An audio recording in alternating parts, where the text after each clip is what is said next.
Hi there, this is Scott Nelson, and welcome to the Chaos. Tried to teach the class at 10:20 today and nothing worked, it seemed like, and I'm hoping that things are going to look better for those of you that are watching now. Let's see if I can hide all this nonsense, and alright. And hopefully, all right, well, I think I'm streaming and I can't see the chat. I can see the Slido number for those of you that are tuning in. If you're in the class, is 674-651, and that's 674-651, and I'm not sure if people can see that at the moment, and I don't see my Twitch chat here. Let's see if I can turn on the Twitch chat. Where's my Twitch chat? I've lost it. Okay. Again, it's 674-651. And while I'm doing that, I'm going to see if I can take a look at this on Twitch. If somebody would come on and post something on Slido so that I know that I'm actually streaming everything. Great.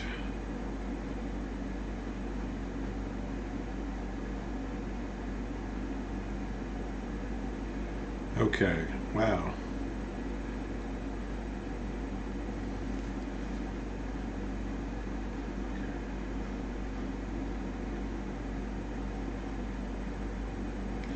Huh, all right. It looks like I've got the PowerPoint up, but I don't think anybody can see the Slido information. Maybe I'll try moving it down. See if that works. It's not visible. This day is just getting better and better. All right. Well, we're going to carry on regardless. This is the U.S. survey to 1877, and this is Day 3. This is Friday. Turn off my phone. And I want to talk today about syncretism, and I'm hoping that people can at least see the slides here. I want to talk about a labor problem first. So syncretism. Syncretism is a term that's used by political scientists, mostly by anthropologists and sociologists, to describe a kind of combination, a grafting of one kind of community with another. And I think that's a appropriate way of describing what happens when the Spanish conquistadors, quote unquote, engage in their conquest of Mexico and the Inca Empire. The Aztec Empire is eliminated in 1521, largely by Cortez and his men, alongside other groups around Tenochtitlan who had always opposed Inca rule. And what we see is a grafting of kind of Spanish society and but what's mostly kind of underlying Aztec, Maya, and Inca society underneath. In terms of the labor process, there's a nut that's fundamentally uncrackable by the Spanish, and that is the labor process that's largely unchanged, or relatively unchanged, for 50 or 100 years. And the labor process is referred to as the encomienda system. Bear with me while I change slides here. And this is a kind of image of the encomienda system. It's based on the practice of demanding tribute from Muslims and Jews in medieval Spain, and so in 1491 and earlier, the kingdoms of Castile and Aragon had demanded tribute from Muslims and Jews who were in medieval Spain, and the encomienda system continues. And you see here in this image, taken from around the same time, this drawing, you see that the labor process for extracting silver and gold and delivery of other commodities is very similar to the ancient traditions, and the conquistadors capture this. So that's the encomienda system, and connected with this, the silver and gold is going back from Spain to the New World. It's coming from this area called the Spanish Main, or mainland, And again, if you're coming in from Slido at 674-651, the Spanish Main or mainland.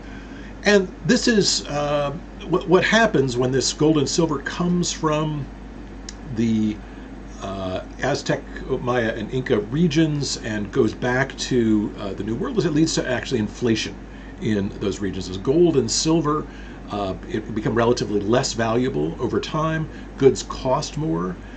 This change in prices is pretty radical transformation for Europe. Gold and silver prices had remained quite stable for hundreds and hundreds of years, but this sudden flow of goods from primarily gold and silver coming from the Spanish Main leads to what's called a general crisis of the 17th century, in which gold and silver becomes less valuable as there's more and more of it that comes from the New World, and other goods become more expensive.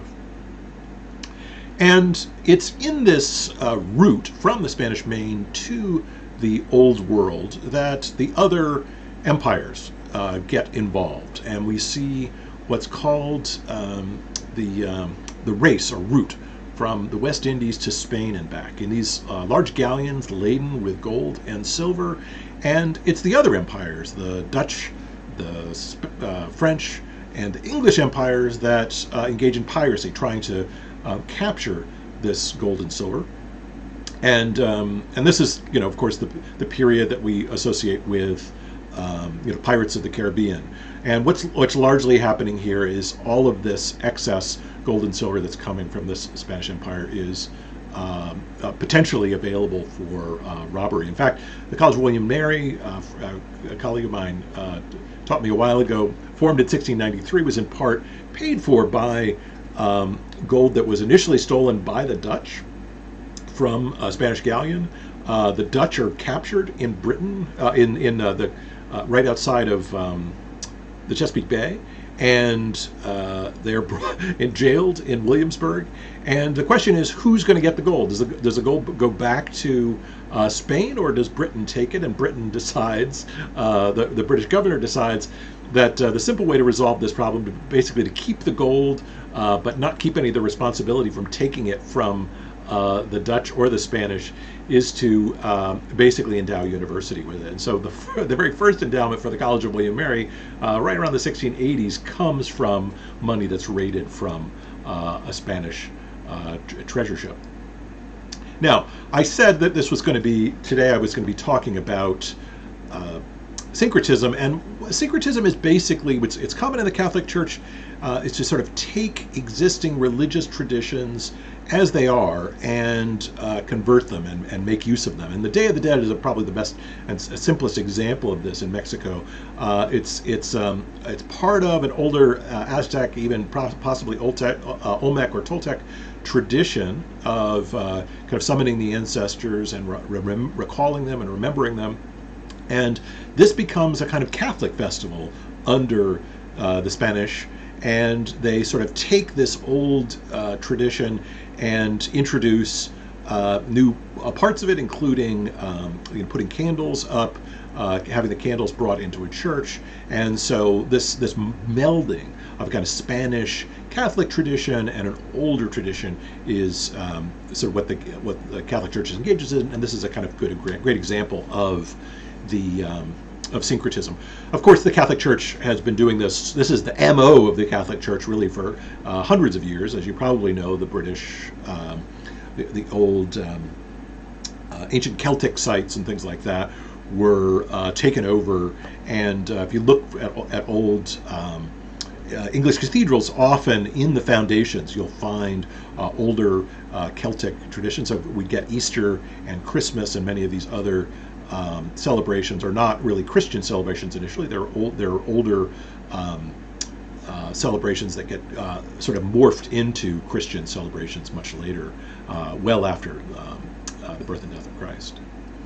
Okay, so it's what we see is a kind of melding of these cultural traditions, a labor form that's largely or very much tied to the older Aztec, Maya, and Inca labor systems. This demand for yearly payments in the encomienda system is very much like the Aztec demands for yearly payments that come from bosses or jefes in these local regions. And as this gold and silver is going across, the other competing empires start to scooch their way into this new world. And it's here that we see, by around 1590, the French, English, and Dutch establishing themselves on islands. The word buccaneer, of course, you've probably heard the expression buccaneer referring to the Spanish Main, and the buccaneer is probably comes from not actually directly stealing from the Spanish, but from providing them food. And so bucan is probably a kind of smoked pork dish. It was a thing that smoked pork, and it's apparently, French buccaneers were people who provided food to Spanish ships in exchange for part of what was on the ships that were going back, or at least that's one explanation of where we get buccaneers from. So it's not always theft; it's partly also providing services and other goods to the Spanish in this raiding, really, of the New World by the Old World. Now, the next thing I think that's worth talking about in the context of this is what's called the Black Legend. As the Spanish conquistadors kind of graft their own rules of command and stuff like that on top of older traditions, we see some criticism of this tradition taking place, criticism of the sort of abuse of Indian workers from Bartolomé de las Casas. And this is what's often called the Black Legend of Spanish cruelty. And it's not black in the context of black people, but it's black in the sense of, black meaning, black heart, or black meaning bad. This legend of Spanish cruelty. It is true that Bartolomé de las Casas describes as horrible ways in which Indians are treated. He actually, the worst of his criticisms of the Spanish crown, he writes down, but he asks that no one release them for 50 years, until after his death, 50 years after his death. But when those papers are released, they're instantly translated into Dutch, into English, into French, and they become a kind of standard story about Spanish cruelty that does two things. For one, it justifies competing imperial claims, because the British, the French, and the Dutch claim that this Spanish control of this region is so horrible that these other competing empires need to come in. This is a traditional MO for any kind of imperial system. Often, is you find the kind of most difficult and bloody practices that you can find, you make them a huge story, and then you distribute them. And so, as you see here, this is on the right is a translation of de las Casas' story, the horrid and unexampled massacres, butcheries, and all manner of cruelties that hell and malice could invent, committed by the popish Spanish party on the inhabitants of West India. And the other thing that just does the sort of story of the brutal treatment of Indians, which is absolutely brutal, is that it is used in part to justify the slave trade, which is going to come along shortly after this period. A widespread transatlantic slave trade, a trade in Africans from the West Coast, primarily from the West Coast of Africa. All right. Before we talk about the slave trade, it's important to understand that there is a kind of background to the slave trade that's worth understanding, and part of that background is between 1250 and 1500, so before the conquistadors come, largely before Columbus discovers the New World, there is a slave trade that's taking place on the Mediterranean. And it's mostly Venetian and Genoese merchants on behalf of the Byzantine crown before 1453 that import Slavs from the Black Sea. And that's where we get this word slaves from, probably, is from people who come from the Black Sea region. Let me just show you. So if you look here, this port in Kaffa, that's the Black Sea. That's Italy over here. This is the what's now the Ottoman Empire, but was then the Byzantine Empire. people are enslaved in the Crimean region and an eastern part of the Black Sea, northern part of the Black Sea. They're called Slavs, and they are brought from the Black Sea to the Mediterranean. And the people who are engaging in this trade are both Venetian Genoese merchants, merchants from what is now Italy, but also North African Ubaid and Abbasid merchants who are enslaving people. And what's important to understand about the slave trade, slavery is ancient, right? It's a very old tradition. But what's important about the slave trade in this period before 1492, before 1507, is that there's almost nothing to do with race connected with the slave trade. The people that are brought are people, by and large, who do not speak either Latin or Greek or Arabic. And in fact, if one, the story goes, I don't know how true this is, but the story goes that if one were in Kaffa, then and could quote a line from the Bible in Latin or Greek, or could quote a line from the Quran in Arabic, that one would be immediately released. And so it's by and large Christians who are buying slaves for use in households. There are more women than men in this slave trade, and it's mostly Muslims who are enslaving men to be used in armies, and they're called Mamluks, to be used in the army that ultimately takes over Egypt. So so it's important to understand that slavery is older than 1492, but it's a little bit different. For one, the number of enslaved people is smaller. So the largest single ship between 1250 and 1500, we think, is about 200. But mostly these ships had 10 or 15 enslaved people on them. But this regular trade in people and sugar, and that's a barrel of sugar here, is what's later going to become the basis for what we call the African slave trade. And another story, it's not entirely sure I believe it, but it's an interesting story nonetheless, so I'll use it, is that Dante, who was born in 1265 and dies around, I don't want to say 1320 or something, his description of hell may well have come from one of the sugar islands that was controlled by either the Venetians or the Genoese. He was kind of more or less adopted by a Venetian or Genoese merchant, and apparently spent some time on one of these sugar islands in which sugar was burned. The whole island was burned. It was covered with black smoke. The suffering of the people who worked in these sugar islands, black and white, was terrible. As there were some North Africans who were brought into this slave trade between 1250 and 1500, by a relatively small number. Primarily, these slaves are again, it's not about race, it's about it was about religion. They were ideally people who were neither Christians nor Muslims who were being traded in this route. Okay, so it's in this context that we can help to understand what I call the Portuguese innovation, and we're still not entirely sure about this, how and why and when precisely this happens, but it is true that the Portuguese start trading in enslaved people on the west coast of Africa before Columbus arrives, and it's by 1492 and 1493 they are, and between 1493 and 1500, they are establishing sugar plantations off the coast of West Africa, and these are probably the first modern plantations. And these are very different. They are a kind of grafting of African work traditions with European technologies, if you will, but this is a really much more grim and grisly kind of work.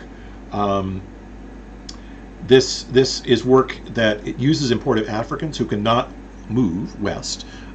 Indians who are used in the Aztec, Maya, and Inca empires by the Spanish could escape, but it was basically being trapped on an island was important for the Portuguese. What's different too about enslavement from the previous enslavement is that this is mostly men, and also that they're producing staple agriculture, initially sugar. This is mass labor in a specialized agricultural and mineral production for export. These are staples that are being produced, and sugar is by far the most important one. Why is sugar important? Well, we'll talk more about sugar, and we'll talk more about the slave trade in the next couple of weeks, but sugar is important because it's a preservative, right? It's not just a sweetener, it's a preservative. So you take fruit, you mix it with sugar, you boil it, and you can produce jam, and jam can last much, much longer than fruits on their own. So sugar can be used to preserve meat. It's like salt. It produces a kind of viscous environment that makes it difficult for bacteria to thrive and reproduce. And so sugar is an important, not just a sweetener, but also something that allows you to preserve food for long periods of time, and that's very important. So, and sugar is very valuable. It's more valuable per pound than silver. And I wouldn't say it's more valuable than gold, but it gets close to the value of gold per pound. It's very, very valuable in this period. So the Portuguese plantation then is a kind of syncretic tradition. It's mostly African workers working in some ways in traditional handicrafts, but they are enslaved. They are mostly men, and they are used and used up. So these men are come over with very few women. The men die over the course of the time that they work there and are replaced. And so they're used really as a commodity for the first time in the 1490s to be used up and replaced by purchase. The system is created to supply them on large numbers annually or every other 2 to 3 years. There's a heavy male bias. There's no family on these plantations. And there's really a debasement of custom here. These Africans who are used in this system, it's similar to the system that existed from 1250 to 1500, but there's no sort of acculturation. There's no kind of attempt to sort of create some other sort of society. And for the first time, apparently, there's a linkage of status with color. And that is the plantation, and that is the sort of syncretic tradition that emerges. What's important here then is before, in the early period, when the Spanish conquistadors come, they cut off the top of Aztec, Maya, and Inca empires. They place themselves at the top of this system, but they can't extract quite as much silver and gold as they would like to. There is an important, robbing of the continent from of its natural resources, particularly non-replaceable resources like gold and silver. But for long term, this is not an especially good system for sucking away resources in a kind of imperial sense. This will be replaced by a new system, probably coming from the Portuguese, borrowed from the Venetians and the Genoese, of what we call plantation society. They crack the nut of labor relations by destroying local communities in Africa and rebuilding them along a model of gang labor. So it's not the encomienda system. It is a much more grim system in which people are still performing labor, but that labor is, the expectation is that these men will live and die on these plantations. I mean, and there are some women, but no real family, very little family reproduction in this kind of work. It is still a somewhat syncretic process economically, but built on a new kind of model in which plantation owners separate themselves from the people who work and will provide the surplus. In a way, the rest of this class, all the way up to 1861, is going to be about many things. It's going to be about democracy. It's going to be about Federalist Number 10. It's going to be about the Constitution. But it's also going to be about the problem of this very kind of labor system, conflicts over this kind of labor system, and how it's going to lead to conflict and eventually civil war. That's really what we're going to be talking about for the rest of this class. Thanks so much for watching, and apologies for those of you who tried to watch on Twitch before. My laptop died, my microphone died. This week is going to be pretty grim. Hopefully we will start getting this lecture system going properly on Monday. I'm going to cross my fingers. I hope you guys are too. Thanks again. Bye.